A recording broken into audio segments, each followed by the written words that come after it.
چې کله د زمزم اوبه راپورته سولې په دې وخت کې د عبدالمطلب له خولې څخه د تکبیر ناره ووته چې الله اکبر، او له الله تعالی سره یو نظر کښې شوی. نظر یې دا ورسره کښې شوی، یا الله که چیرې تا و ما ته 10 اولاد راکړو، په 10 اولادو کې به یو بچی زه ستا په نامه باندې قربانوم. نو کله چې دا د زمزم چینه راووتله نو هر طرف ته اوبه روانې دي، د شاوخوا حوضونه ورسره جوړ کړو. لیکن دا شاوخوا کوم کسان چې دي هغو ته یې خوند نه ورکوی چې ده به یو حوض جوړ کړی و، د شپې به هغه ورغلي و حوض به یې بیرته خراب کړی و. بیا دا و الله تعالی ته خواست وکړو چې یا الله دغه اوبه صرف د څښلو دپاره زه استعمالول غواړم، چې دغه اوبو ته څوک تاوان رسوي، زما حوضو ته څوک تاوان رسوي، په هغو باندې هغه په یو مرض اخته کړه. نو بیا چې به کله دغه دعا یې وکړه، بیا یې د علاقې ټول کسان خبر کړو.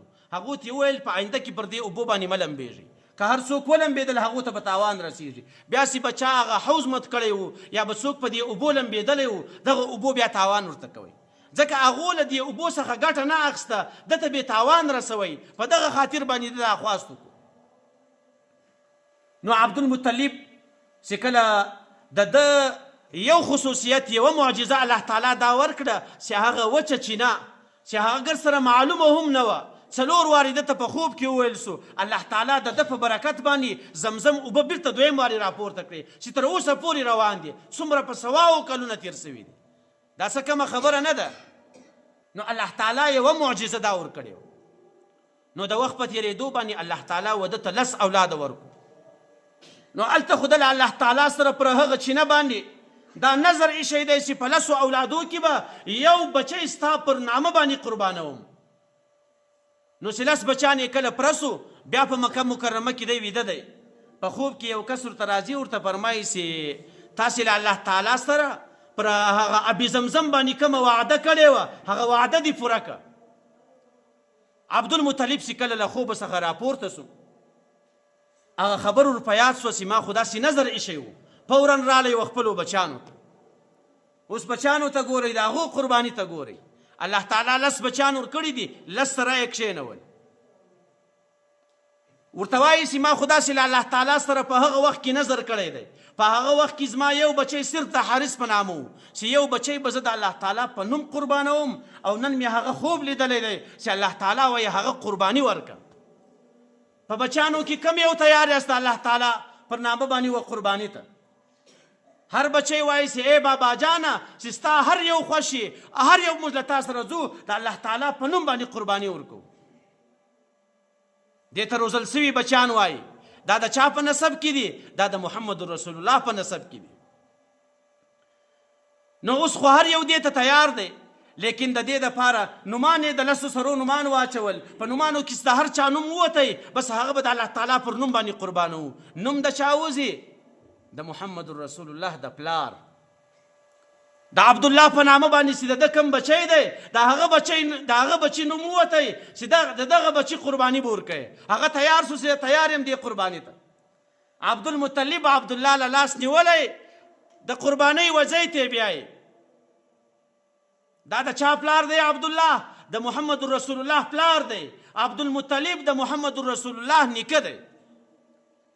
څومره قرباني ورکوي، صرف له الله تعالی سره یې وعده کړې ده، راسئ زموږ ستاسو مسلماني ته، زموږ ستاسو کاروبار ته، زموږ ستاسو د دین قربانۍ ته وګورئ، د محمد رسول الله صورت او سیرت ته وګورئ چې موږ یې په کم انداز باندې تېروو.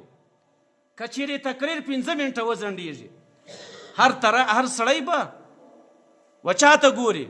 5 منټه اوښته د بله ورځ به دې مجموعې ته نه ورځو، ولې 15 منټه یې تقریر اړولی ده. هلته 15 منټه د فیسبوک دا ضایع سوي دي. نو خپل ایمان خپله جذبه هم لحاظوئ، صرف دا مه وایاست بس تاسې ښه کیسه یې وکړله. خپل غیرت خپل ایمان ته هم ګورئ.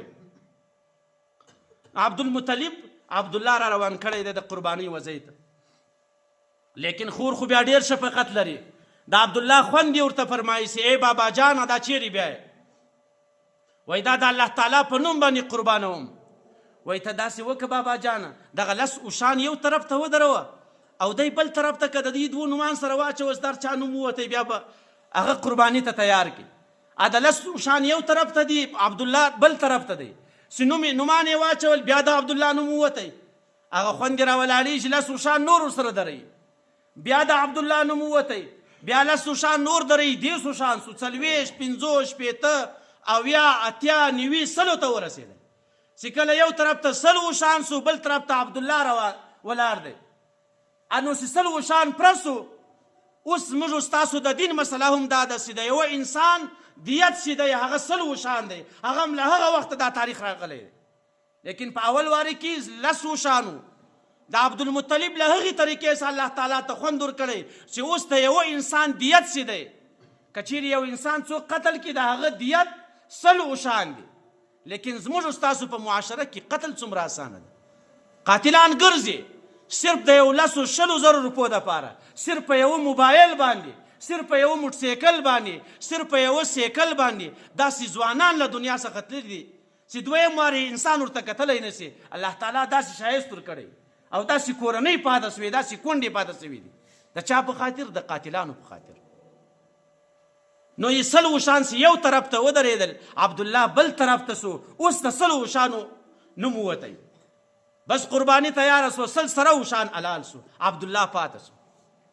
په دغه خاطر باندې و محمد رسول الله ته خاوین د 2 قربانیو ویل کېږي چې د ده په نسب کې 2 کسانو د الله تعالی په نوم قرباني ورکړې ده. یو عبدالله و قرباني ته تیار سو، بل د ده په اولاده کې د ابراهیم علیه السلام زوی اسماعیل علیه السلام و دغه قرباني ته تیار سوی.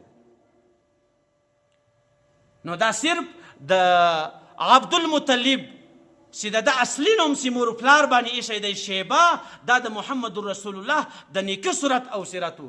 الله تعالی دې زموږ ستاسو فاته زندگی د محمد رسول الله پر صورت او سیرت باندې تیره کړي. واخر دعوانا الحمدلله.